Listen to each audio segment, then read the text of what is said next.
Yeah, so here we are at Eagle Pass, and we're going to be meeting with the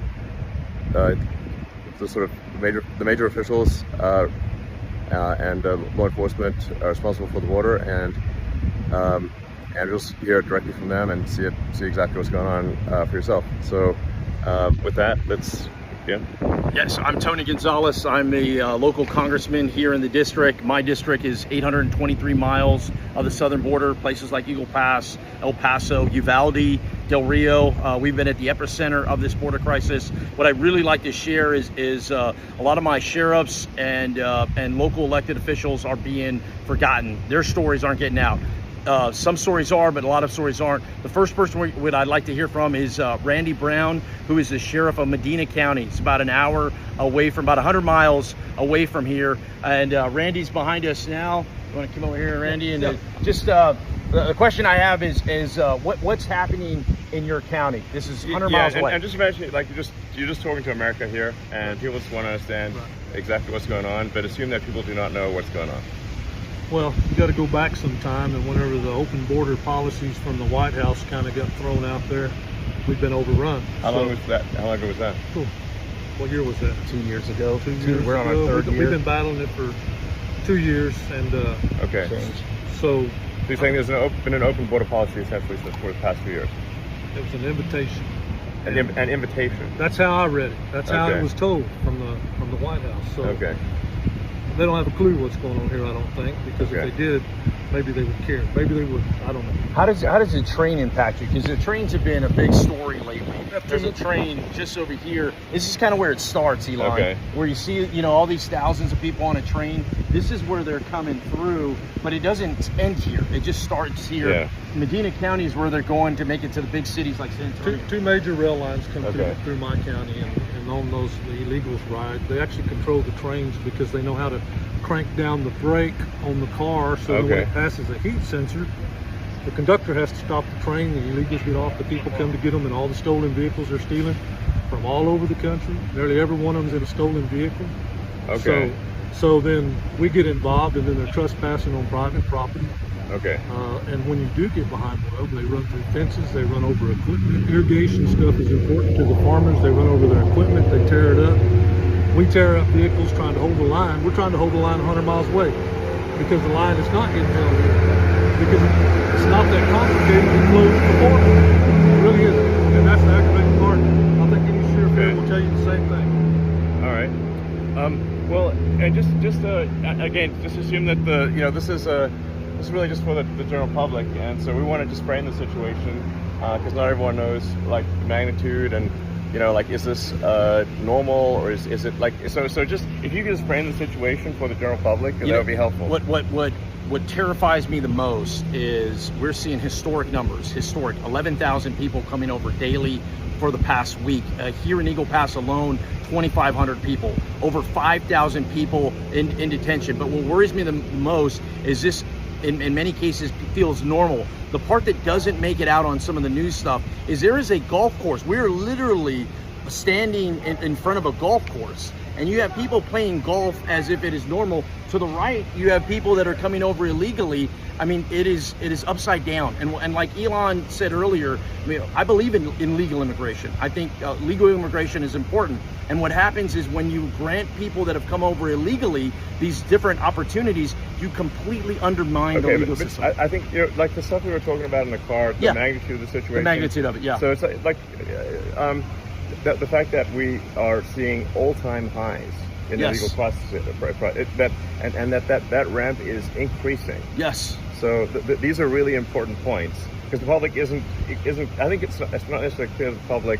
Is this normal, or are we seeing an accelerating crisis? It's not getting better. It's getting worse. Last Friday a week ago was a historic number, 11,000 people that came over. Okay. And then on Monday, that number increased. Today is Thursday, and that number increased. We're only going in the wrong direction. This is a week. What happens 2 weeks from now? It's the wrong way. Okay. So basically, we're seeing unprecedented, all-time highs, and increasing, and spreading. Yes. It's not in just one area. It's not just like it's just one city or one Yes. town, and not even one state anymore.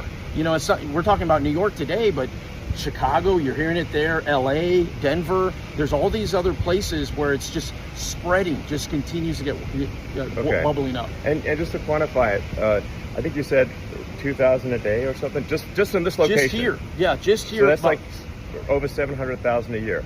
just in this one location, yeah. Okay, just 700,000 sort of illegal immigrants a year, just in this one location. Just in this one location. Okay. El Paso, right now in El Paso. Just, yeah, that's higher than the population of Wyoming, FYI. Exactly. Yeah. Yes. Yeah. Yeah.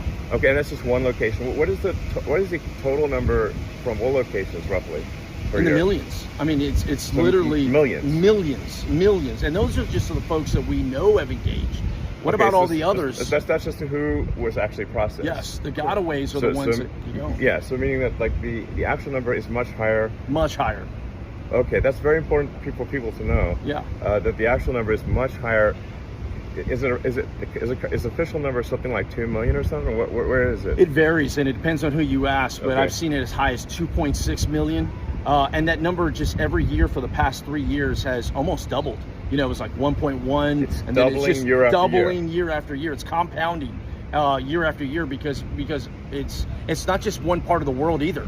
It's all parts of the world that are coming. In El Paso, Yeah, I think that's actually an important point to make because you know, sometimes people think, well, fuel is coming from Mexico, but this is not the No, case. not the case at all. The reality is that this is an open border for all of Earth. all of Earth. And just, you know, so there's roughly 350 million people in the U.S., but there's 8 billion people on Earth. Yes. This is an open border to 8 billion people. Yes. Exactly. And so, in fact, I believe it's a small minority, or it's a minority. It's a small percentage that are actually coming from Mexico. Yeah. That are Mexican. That's true.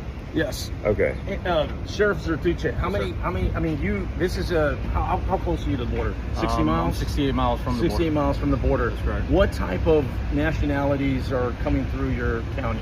We're seeing anywhere from Honduras, El Salvador, I believe Ecuador and stuff like that. Even some It's Cubans pretty much every as country, well. right? Pretty much every country. Yeah. It's very rare that we see anybody just from Mexico.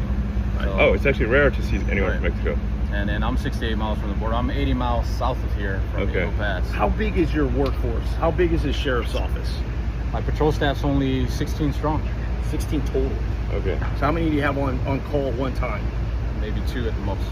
Two law enforcement officers to tackle. I mean, some of these counties that I represent, they're size Yeah. of states, and Sure. they've got 2 or 3 people trying to tackle it all. This is where the local community just feel completely overwhelmed because Border Patrol agents used to be the front line, and now they're here. They're under the bridge. They're processing folks, so they're completely out of the game. So these law enforcement, the local law enforcement officers, are carrying all the weight. My Okay. county alone is 1,500 square miles. And Right. So that's not possible, really. it's very difficult to handle. Yeah. Okay. And so and just it's worth going over a bunch of things that you mentioned to me, which Yes. is like there's almost no repatriation. Right. This is another thing that I found surprising. Basically, once somebody gets in, they're in. Yes. There's essentially there's in theory repatriation, in theory flying back. Yes.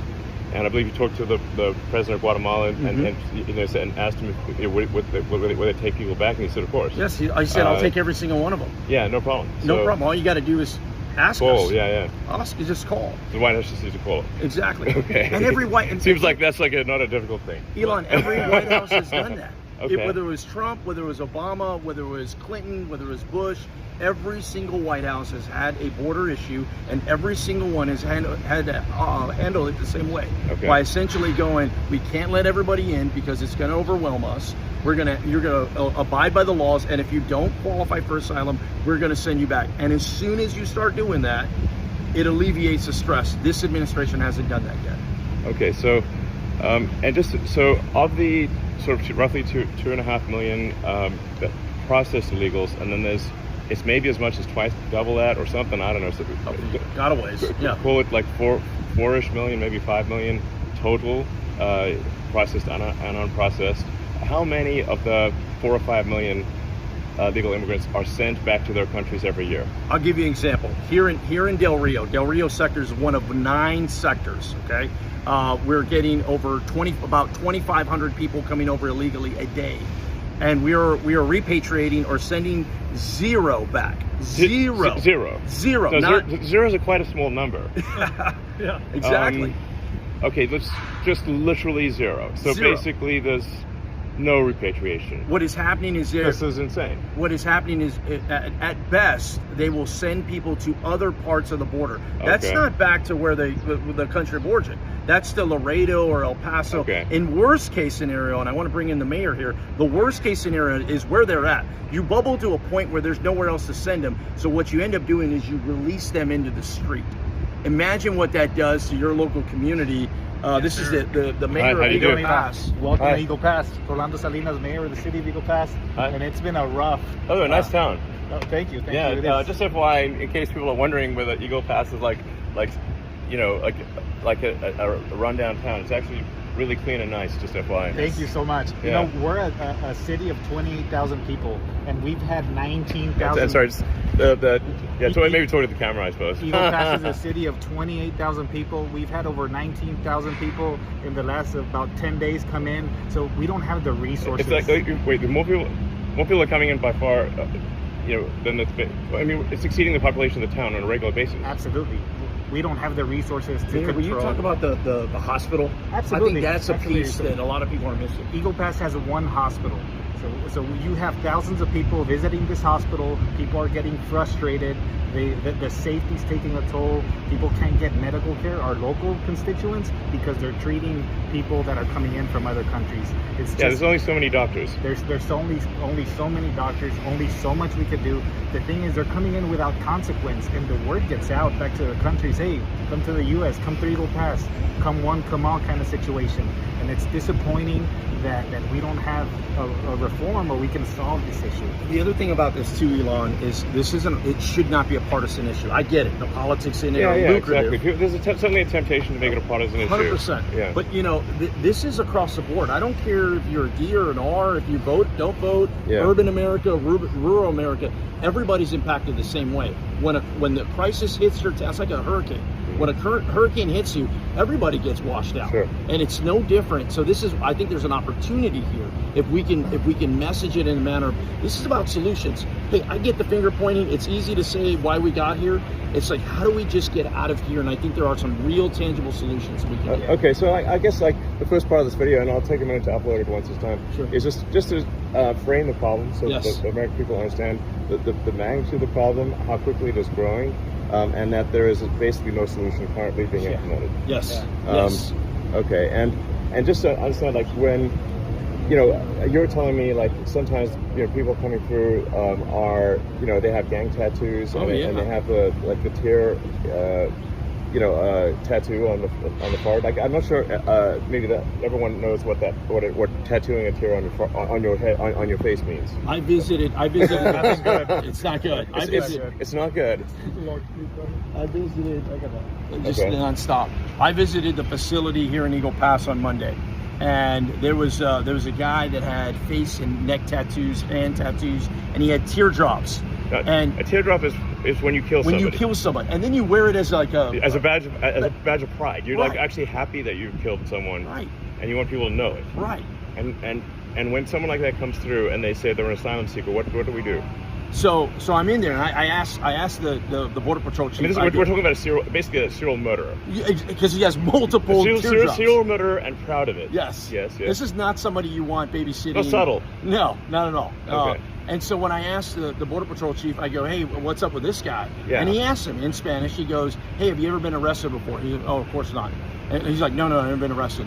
And so what the border patrol chief said, he goes, we do not have records from people from Venezuela. Sure. So we can't track, unless they were arrested in the United States, we really don't know who some of these actors are. Many people you'll see are fleeing poverty. I get that. Sure. But there are others that are fleeing, incarceration.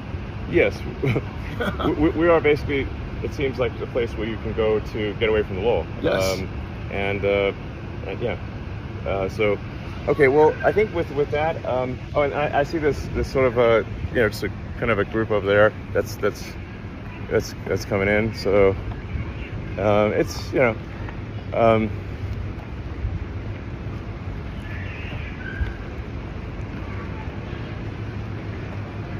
so, you know, this sort of, I don't know if you could really see it. I'll try to switch it around.